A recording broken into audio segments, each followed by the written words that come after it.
What's up, everybody? Welcome back to Audi C7 owners, back with another DIY. Today we're going to be doing just something that's routine maintenance for an Audi C7, and that is replacing your brake rotors and brake pads. As you can see here, I've got the Zimmerman rotors, got them from FCP Euro, because why wouldn't you with that lifetime warranty replacement, along with the Ekabono pads. Just came as a kit from FCP Euro. One thing about this kit, it doesn't come with replacement hardware. So if you are one of those people that just religiously replaces your hardware when you're doing jobs, you need to get that on your own from your dealer or from somewhere else. I'm not going to. I'm just going to go ahead and put some blue Loctite on my hardware. Whenever I put it back in, it should be good to go. So it should be a relatively straightforward job, hopefully. First thing we're going to do though, PB blast these set screws before we get started with anything. These things are notorious for locking up. So before we get to removing anything, doing any kind of work, we are going to hit them both with it to give them the longest time possible for penetrating in there and making our job a little bit easier. As always, take appropriate safety measures. Put those wheels underneath the car. Don't rely on just a jack. Use jack stands, all that jazz. Don't want anything falling on anybody. So obviously, as always, if you have questions or comments about this job, put it in the comments below and we'll get right into it. Okay, so before you start to actually remove anything, especially before you go to compress your pistons in your brake calipers, you want to remove the cap to your brake fluid reservoir. That way, when you're pushing the piston in, it doesn't create any undue pressure in here. We're gonna undo this, then put some paper towels around it. That way, if any brake fluid comes out, then we will be able to catch it all up. So I'm gonna remove the actual plug here first, set off to the side, undo this. I'm gonna go set this on a paper towel and then pack some paper towels around it and we'll be good to start. Okay, let's talk about the tools you're gonna need for this job. You don't need too many, but you do need a couple specialty tools. Now, keep in mind, there is another video on YouTube on how to do C7 brake job, but that's for the smaller set of brakes. If you didn't know, these cars have two options for brakes. They have a smaller set and a larger set. I believe the smaller set come with the 2.0T vehicles. Obviously, we're working on my 3.0T, so this car also has the sports suspension, whole 9 yards. That might be the reason I've got the bigger brakes, but this is the bigger brake kit, so it's a little bit different than the other videos that you've seen online. So, tools you're gonna need. First off, Loctite maybe, depends if you're replacing your hardware or not. I'd like to use it anyways on the caliper, or I'm sorry, the carrier to wheel housing bolt. You need your brake grease, which that comes with the kit from FCP Euro. Screwdriver, you're going to need an assortment of some wrenches here, socket wrenches. You're going to need an assortment of some Torx bits here. You're gonna need one fairly large one to get the set screw off. This one is a T40, and I believe the set screw is actually a T45, but I was able to make this work. You can put a piece of tape over this, like painter's tape, and put it in there, and it should fill the gap and allow you to get that set screw out if it's not too jammed up in there. You're gonna use this, let's see here, this is a T30. And actually, I'm sorry, this is for the set screw. This screw, the large one, is actually for your caliper spring clip. This is what is screwed on there, so you're using that for that. The T30 for your set screw. You need a 22mm socket, and that is for your carrier to wheel housing bolts, and there are two in the back, and they're pretty easy to access. You're going to need a 9mm hex bit. For whatever reason, most hex bit kits come with sizes 1, 2, 3, 4, 5, 6, 7, 8, and then they skip 9 and go to 10, because of course they would. Why wouldn't they? So I had to drive over town and went to 3 different stores till I finally found this one. I got this one at O'Reilly's. You just need to make sure it can go deep enough to get into the slider pins. I've got this cool little hook here, which will allow me to hang my brake caliper. I won't have to use like wire and try and tie it off or anything. This works really well. I can hang it from the upper control arm. You need a wire brush, more than likely, to clean off surfaces once you get this taken apart. I've also got a wire wheel that I use. I'll show you right there. This came in pretty handy. And then work light and probably some other odds and ends. Probably a rubber mallet. I've got my regular one here. If you're replacing your rotors, you can use whatever kind of hammer you want to knock the rotor free. If you're not replacing your rotors and you're just doing a brake job, or let's say you're taking your rotor off to change a wheel bearing, then get a rubber mallet so you don't damage it when you tap it off. But other than that, an impact gun does help, but it's not necessary. But yeah, the other last little trick here, you can see I've already done the passenger side. And so you can see how I've got my wheel rotated inward to expose the bolts on the back. So I'm gonna go over there, I'm gonna rotate the wheels the other way. That way it's easier to access the bolts on the back. So make sure you do that, especially if you're on jack stands, you don't have a ton of room. So yeah, the first step we're gonna do is just the easy open stuff here. So we're gonna go ahead and I'm gonna take a lug bolt and put it in here, because whenever we go to remove this rotor, knock it off, it's going to want to fall to the ground. And if you are trying to maintain this rotor, if you're not replacing it, you don't want it to fall to the ground and damage it. So got that in there. I'm going to go ahead and try and loosen up the set screw. I've already hit it with PB Blaster. And once again, got the wrong one in. T30 for this. I'm going to go ahead and try and loosen this up. Now, one trick to this, if yours doesn't come loose, which mine came loose easy, I got lucky there. If yours doesn't, you can get a bit on there and just smack it with a hammer. And that will loosen it up pretty well to make it come out a lot easier.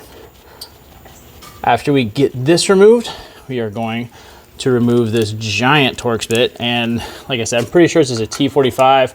I'm going to use my T40. Just be really careful. Try not to strip it. There we go, T40 worked. What this does is it lets us pull off this little plate here and exposes the entire spring clamp. Now be careful, because this spring here, this caliper spring, when it comes off, it's gonna come off straight out. What you wanna do is take a look at how it is, and you can go look at the other side to reference if you need to, but basically this thing has some teeth in here that clip in. So what we're gonna do is we're gonna put our screwdriver in right here, and try not to get smacked in the face by this thing.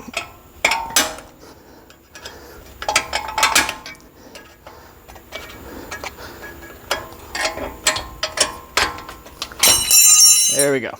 So that's off. So now everything is prepped. You can actually see the inside of the brake pads here for the front side. So now the next step is going to be removing our slider pins that hold in the caliper from the rear, and then we need to suspend the caliper once we can remove it, and I'll show you how to do all that.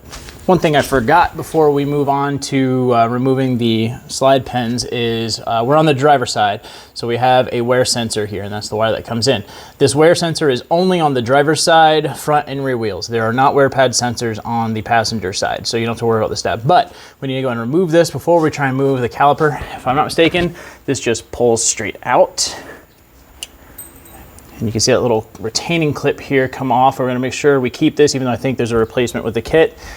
This wire goes on that kit there, and you can see it connects in here, but I don't think we need to remove it, unplug it there. So I'm just gonna move this wire into a safe space behind the strut tower here to where it is not damaged. Now, the one thing, our new kit does come with brand new wear sensors, and we're gonna go ahead and put those in, but I'm gonna wait till I get all this moved out of the way so it's easier to access the stuff. Okay, so we're on the back of the caliper now. And remember, rotating your wheels all the way over to one side and the other will really aid in getting to the stuff. You can see right there, that is your wear sensor connector. There's the actual connector there. That's what you would disconnect to replace the sensor, which we'll be doing.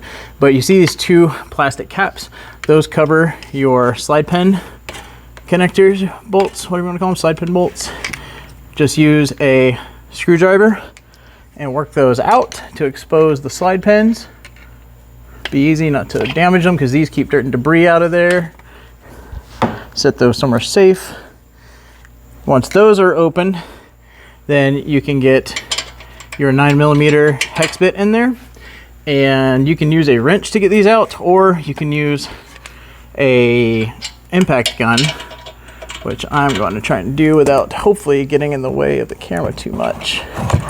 Come on. Okay, be right back. I'm going to get my wrench so that you guys can see what I'm doing here. Okay, so got my wrench out, and these are only torqued, supposed to be torqued at least to 30 foot-pounds, so it should come out pretty easily. I like to start them by hand, and they're tough, but they're not awful. Start them by hand, get them working, and then I finish it off with my impact gun. But you can just do it, of course, with your actual socket wrench.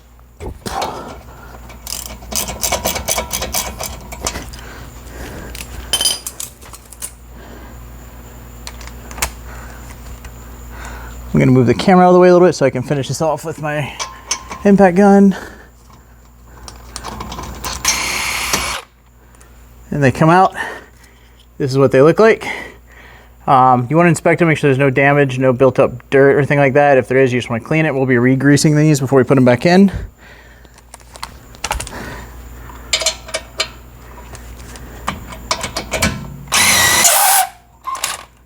They make that noise when they start to rub on something when they come out.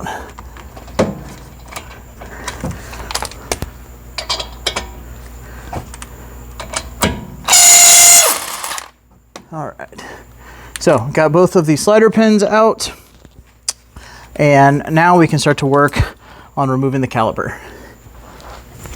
All right, so next we have to remove the caliper. Now we've got the bolts out, and in theory it should just slide off, which this doesn't want to do. If something's stuck, you can see the rear side of the brakes, the inside brake pads are trying to move, but what's happened is this is such a old rotor that there's a lip here on the edge, and your brake pads have been pressed all the way down.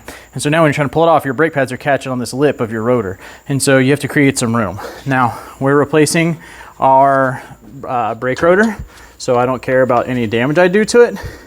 So I'm going to basically get this screwdriver and hammer. I'm going to probably chisel out a little of that brake pad, and I'm going to get in there and get it started and start to push it back. There's a few different ways, but like I said, since we're doing everything, we're replacing everything right now, I don't care about any of this stuff.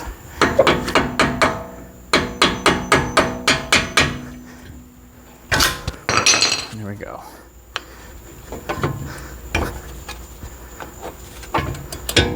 So what we're doing is we're just compressing that piston back a little bit, just enough to free up some room. So now this should slide right off. So we need to get our, whatever you're gonna use to hang it with, get it ready. Let me zoom this out for you guys so you can see this.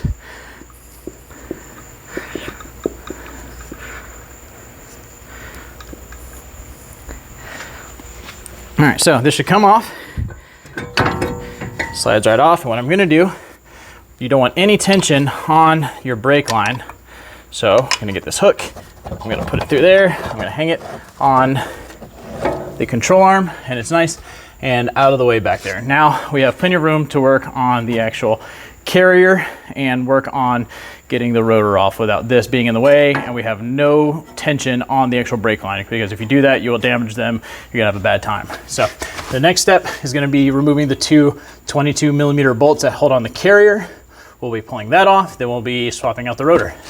On second thought, before we start removing the carrier, I'm gonna go ahead and swap out that wear pad sensor, just cause it's nice and in the open right now. So let me get under here. And this should, in theory, be very, very simple.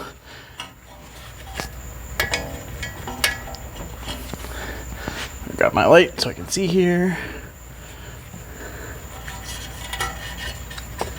So with this sensor, there's a tab that points up right here. And what you're gonna do is you're gonna grab the sensor, rotate it to the right, so towards the rear of the car while you pull on it, and then it comes right out, and then you have full access to the actual connector there.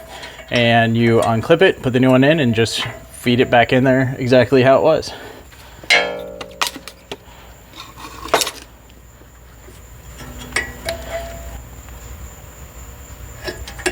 There we go. So got that out. It was just a little in there, stuck in there with some dirt, and so I had to use my knife to coax it out of there. Now we have our new one, and we are going to just plug it in until it clicks, and then push it up here and rotate it in just like the other one's in. Now we're gonna hide the new sensor end out of the way, and that's it. So now we can get to these 22mm bolts and start to remove the actual carrier. Okay, I'm gonna try and hurry up with this. These are on here pretty good. The foot poundage on these is like 145 foot-pounds. My light is starting to die and I need to charge it, but I'm gonna try and finish this up real quick. So definitely get a breaker bar of some kind on these. You're gonna need some force.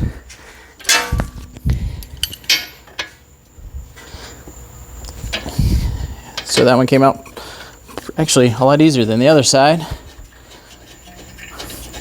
We get over here, get this one going.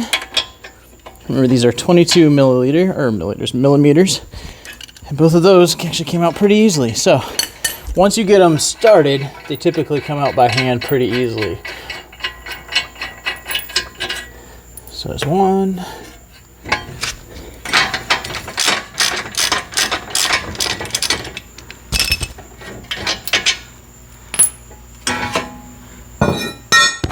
remember, we've already pulled the set screw out, and this rotor is ready to come loose. And so I'm just gonna undo the lug bolt that I got in there to stop it from falling and pull this rotor off, and we're ready to start assembling new stuff.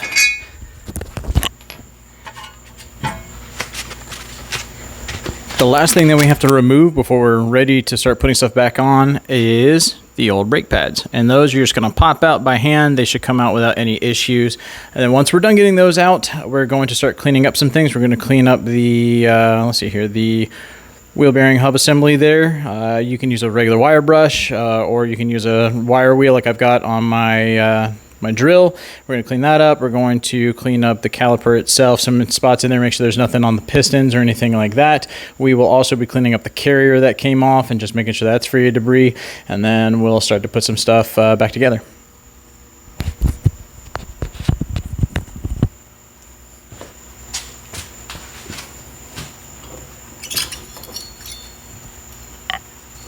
Also, make sure you take note of which way these come out. The good indication, if you chisel this out, you'll know that's the piston side of the caliper. So you know that the part that has a chisel out where we pried it back, that's where we push the pistons back. Whenever you start to put the new brake pads in, each side is shaped differently. They have different hooks here on how they go into the hanger. And you'll know that the one with the scuffs, whichever one that hook design, that's going to be your rear one when you put it back in. They also have different springs on the rear, so I'll show you those.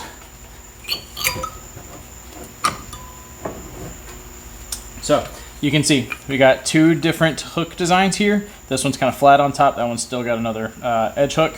And then on the inside, you've got a shorter spring clamp versus a longer one for your piston side. So make sure those match up. But now we got all that out. And I'm going to go ahead and clean this up while I'm in here. All this kind of looks good. It's dirty, but it doesn't look too bad. I'm going to spray some brake clean in there and just knock off the dirt, knock off any dirt around here that's built up over the years. I don't think these rotors have ever been changed. And we'll start prepping some other stuff to put this back together. So I almost forgot one really important thing. I almost forgot to compress the piston all the way back.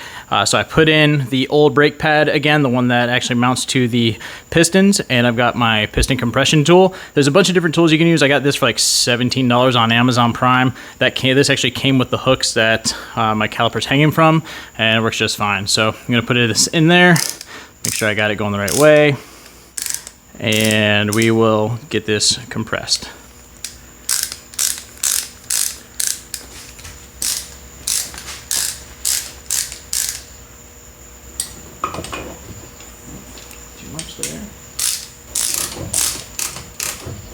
When you use this tool, you want to compress it till you feel pressure, but you don't want to over tighten it. You don't want to push those pistons too far back because you just don't want to do any damage. So just get them pushed back until you can feel resistance. All right, so now the piston's completely compressed back. We can pop this back out again.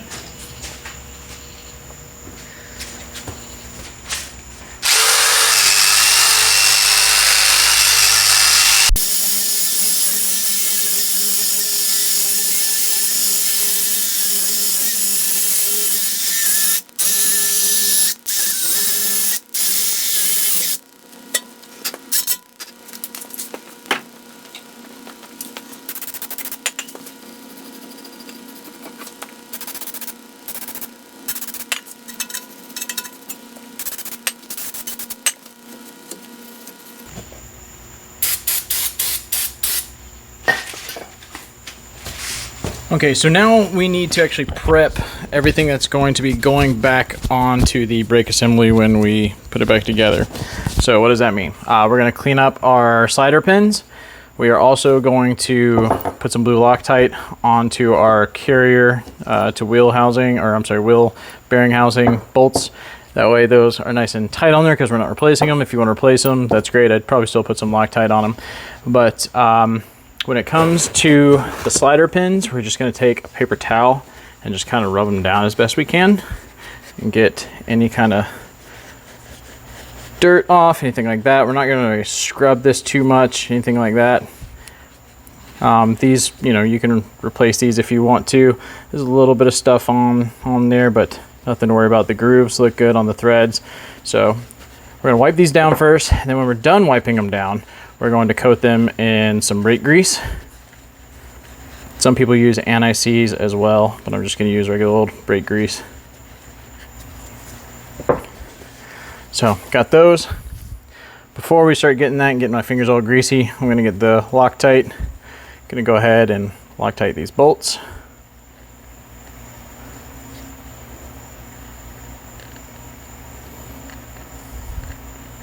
There you go.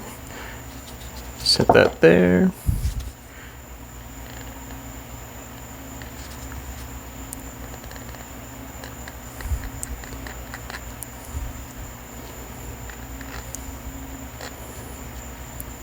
Okay, so got those prepped and ready. So now comes the dirty part. What we're gonna do is get our brake pads over here because we're gonna need that. You don't want any of what we're about to do to get onto the actual brake pads themselves. So take very good care to not do that. Let's get these bolts with Loctite out of the way. We're gonna use the brake grease. This is what came in the FCP Euro kit. We're gonna put just a little bit, not a ton, onto the back of the actual brake pads. Then we're gonna smear that around, and then we're gonna do the same thing with the slide pins here. And we're going to make sure that they're lubricated all the way around. So you can do this with your just fingers if you want, whatever. I got gloves on, so we're gonna do that. And I'm gonna stand them up end on end like that so they don't get stuck to the paper towel.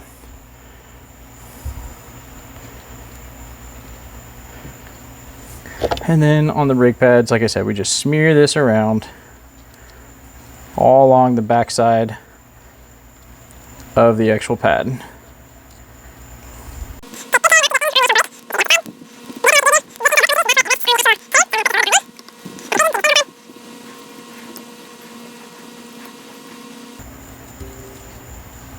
Same thing on this one, on the inside of those hooks where it's going to mount to the actual carrier. All right, so now all of our stuff is prepped and ready to go back onto the car. So first thing we're going to do is put the actual brake pads back into the carrier. And the one thing that we're also gonna have to grease that is not here, we're gonna have to grease the face of the pistons, which is what we'll clip over this and press up against the back of the pad. We put just a thin coat around the piston edge just to be safe. And then we're gonna put these back in there and then start bolting everything back up. This is just greasing the face of the piston, and here the piston is on the inside of the caliper here. You can't really see it, but there's two metal rings, and you'll be able to see it a lot easier on the other side when you do the passenger side of the car.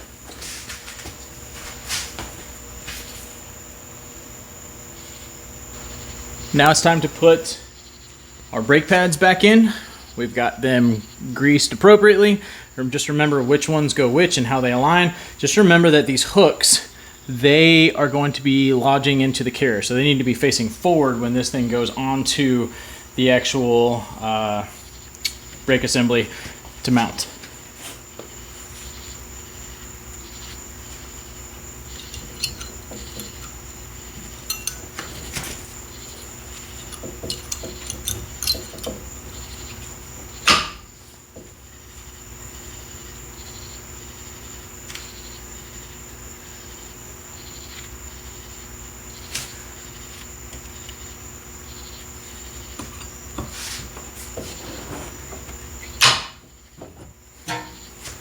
All right, so those are ready to get mounted up. Now all we have to do is put the carrier back on and get this all put back together. I'm gonna film that all from the outside. You saw how I disassembled it, so you're gonna know how it goes on. The one thing, just remember on this carrier, there's two bolts here. Your 22mm bolts are gonna go through this outside one. Just get one started, and then the other one's really easy to get started. And don't forget to clean up inside where the actual brake pads mounts and get that good and cleaned up. That's what I'm gonna go do right now. Time to start putting stuff back together. The first thing that has to go back on is your actual rotor. These rotors are heavy. If you had a second person here to help you handle these, it would be really good. But basically, you're gonna get this settled on here, and you wanna line up your set screw and get that on there. Tighten it down. And this is only 10 foot-pounds, so not super tight.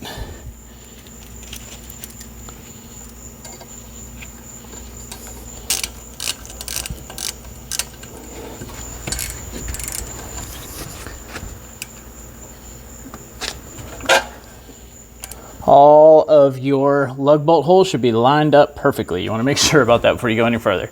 You're going to get some dirt and grease on here. As long as there's not crazy grease on it, that's fine. But before you actually mount the caliper, we're going to wipe this all down before we put our brand new brake pads on there. But the next piece is our carrier. And we just line it up from the back. Be careful not to scratch your brand new rotors. Get one bolt started and then get the other one going.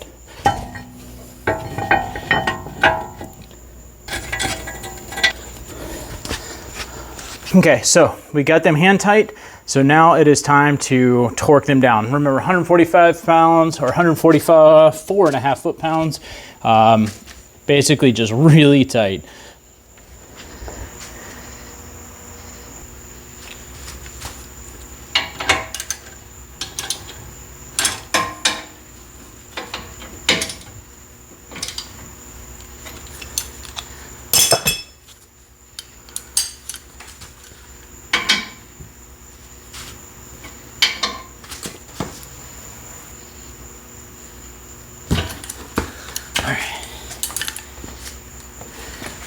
So now that we have those on there, we can slide the caliper back onto the brake rotor, but we're gonna clean the brake rotor up before we do that.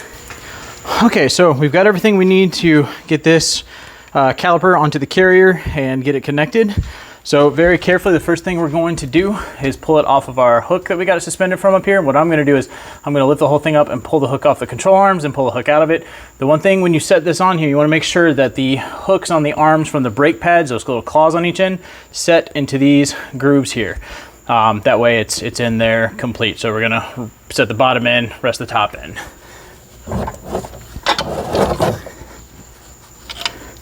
Just be careful with the brake line.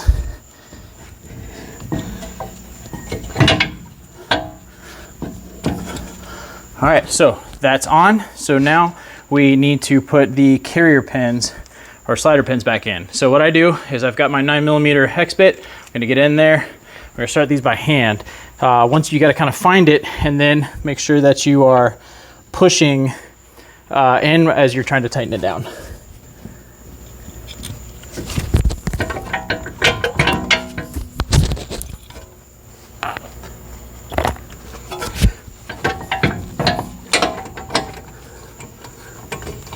I find it easier to start the bottom one first before I find the top one.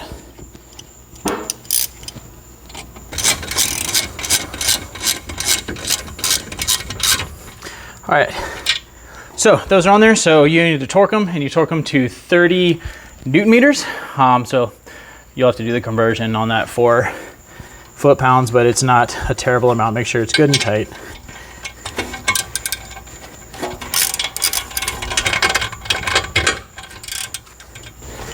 Once you have those completely connected, do not forget to put your slider pin covers back on, and those just pop into place.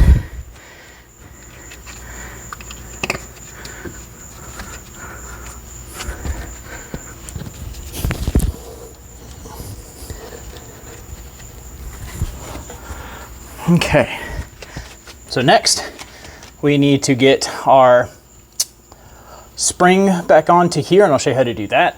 We need to connect our, actually we can go ahead and do this. This is our wear sensor, so we'll go ahead and get this ran all the way over. We're to funnel it through that wire connection, and this just literally pushes in right here. That is super, super simple. Make sure there's not too much slack here, but that's all that is. So now that is ready to go. The last step to touching this off and get everything back together is putting your spring back in. Now, all this does is it rests on the upper and lower part of the actual carrier itself. So when you get it on here, what you're gonna do is you're gonna put it there, and then you're just gonna push this back until it kind of clips in. Now it's gonna wanna pop off. It's gonna be on there kind of loose, and that's fine. Just be careful, don't let it knock off. You're gonna get that plate that you took off, put that there. Get that screw that you took off earlier, screw it together, and as you tighten this down, it'll tighten that spring into place.